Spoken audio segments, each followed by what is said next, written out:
Hello, and welcome to this week's Parent Reading Tips brought to you by Hawaii Literacy's Adult Literacy Program. Today we will be following up on last week's video on what to do when your child is stuck on a word. But first, let's do a quick review. While reading, if you notice your child can't figure out how to decode the word, tell them to get their lips ready and practice sounding out the word. Another tip is to tell your child to use their eagle eyes and look at the pictures for clues about what the word might mean. Sometimes a word can seem overwhelming to a child because it is so long, so have them practice the stretchy snake and slowly stretch out the word chunk by chunk. It can be hard enough to remember the sounds of each letter, but then trying to remember some letters have more than one sound is something kids often forget. Since vowels can have both short and long sounds, sometimes you might find that your child is reading words all with the same short vowel sound when it should really be a long vowel. So in those moments, ask them to do a flippity dolphin and flip the sound to the long vowel sound. The longer the word, more often than not, your child will pause trying to figure it out. Now, while you're reading with your child, if they come upon a word that is made up of smaller words, this is a great time to practice the chunky monkey. For instance, if the word was applesauce, they might not know that whole big word, but they might recognize the smaller words apple and sauce. So make sure you cover up each part of the word and ask the child to look for a chunk they know. And finally, there might be just some words that they can't decode, and instead of spending too much time on the one word, just go ahead and skip frog. In other words, skip the word and come back to it later. Now let's continue to build that toolbox of games, tips, strategies, and activities you can use with your child while reading.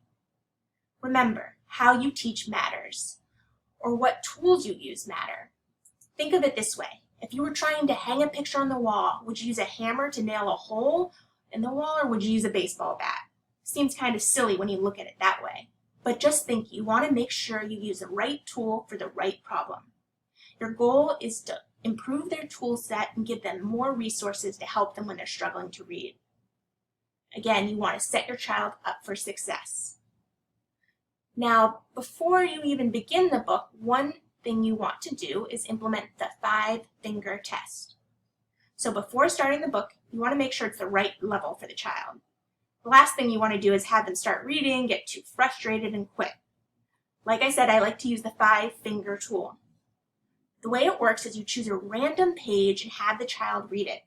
If they can read all the words on the page, it might be too easy. But if they miss one word, it's okay. 2, still good. 3 could be too hard. 4 too hard, and 5 they need a new book.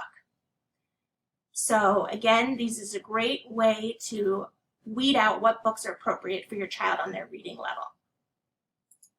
The next tool is the pointer finger. It's easy to get lost when you're reading and lose your place. You can help your child by pointing to each word as you read it on the page so they can follow along. If the child is old enough, they can also just use their finger to guide the words as they read them out loud. So the next tool we'll be talking about is background knowledge. The more you expose your kids to in terms of reading, field trips, cultural activities, the more background knowledge and vocabulary they have, which ultimately makes reading easier. For instance, if a child's never seen an ocean, hard to believe here in Hawaii, but still, if a child's never seen an ocean and you have a book that's all about oceans, how can you expect them to really understand what it is? So before getting into the book, I would have them look at pictures of the ocean, maybe watch movies about an ocean, or even just take that field trip to the ocean. You'll see their excitement in their faces, and also they'll be able to connect the experience with the word, with the book. The more you can immerse your child in experiences, the better their vocabulary and background knowledge will be. Limited vocabulary and background knowledge can contribute to not understanding what you're reading. And since that's the ultimate goal of reading, you want to make sure your child is constantly exposed to new words and new experiences. Make you point to give everything a name when you're walking around in your house. Point to a table, use your words. call things what their proper names are, just so the child can start to connect words with the actual items. Now, before we get into some of the specifics about like sound flashcards and how to help with individual sounds, I want to say that kids are full of energy, and especially now with everything closed down, there's a lot of pent-up energy the kids have that they need to get out before you even start learning. So you might want to go for a run with your child, play an activity outside, play basketball, volleyball, whatever you can to let go some of that extra energy so that they're almost too exhausted that they can only focus at that point. But it's even better if you could combine the activity with a reading game. So one thing that you'll notice is that kids who struggle with reading usually have problems sounding out words. The difficulties in decoding and word recognition are the core of most reading problems. They'll have trouble recognizing sounds and words and how those are linked to certain letters and letter patterns. So this is your chance to choose activities to build sound skills. And you can do it more fundamental, which can be pictures with letters attached to them. So in this image, we have a picture of a horse and the letter H or the sound H. So the child can practice seeing the letter with the sound with the picture and putting it all together. But another thing you can do is you can make up silly rhymes, you can read nursery rhymes, any other sort of thing to just get the child used to hearing similar sounds or similar patterns of sounds. And one of the things that I like to do is sometimes fun tongue twisters, just things that are goofy that get the kids engaged. So for instance, in this sentence, a skunk sat on a stump. The stump thought the skunk stunk. The skunk thought the stump stunk. What stunk, the skunk or the stump? As you can see, it's definitely a tongue twister, but it's also good practice in alliteration or the child getting used to hearing the same sound. So skunk, sat, stump, stump, skunk, stunk. All this are highlighted in pink.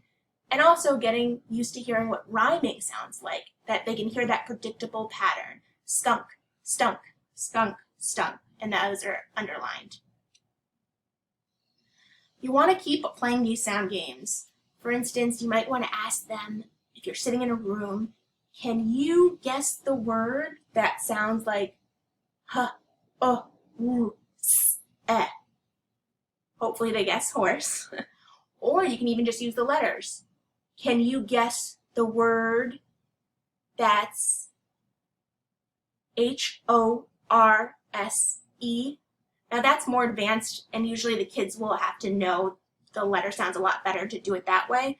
So the other thing I would do is I'd look around the room, find any object, and choose a certain sound and say, can you find an object in the room that starts with the h sound and tell me what letter it is? Now the child will look all around the room and hopefully they're going to see the h horse and realize it's an H sound.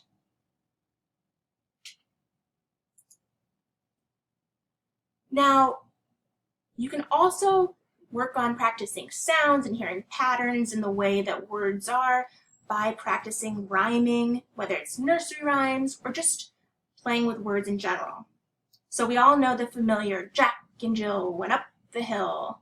Now, as I said before, with this one, you're going to hear each individual word, look for similar sounding words and sounds, and hopefully a child will pick up on the pattern of Jack and Jill went up the hill, down and on and on and on. But if you want to challenge them a little bit more, you can change out the words they know for other words and ask them, what do you detect that's wrong? So instead of Jack and Jill went up the hill, Jack and Jill went up the mountain? Hopefully your voice won't give it away, but it's a way to have them practice active listening to see if they can hear the word that sounds wrong. Now, moving along to syllables, and I know we skipped the slide here a little bit, but it's very important that kids are able to hear syllables in words. So if you want to help your child with syllables, you can have them practice jumping or hopping on each syllable of the word or clapping like we do in this picture here. You can also use a drum or musical instrument to tap out the individual sounds and common objects in your home. And if your child's really struggling with hearing syllables, ask them to cup their jaw. So from this you can see cupping jaw is just if they put their hand underneath their chin and they say a word, every time their mouth opens is the number of syllables in the word. So it's a good fun way for them to connect syllables with words. Now that's it for this week's tips. Please stay tuned for next week, and don't forget to like and subscribe and follow us on all our social media pages at Hawaii Literacy. Mahalo, and see you next week.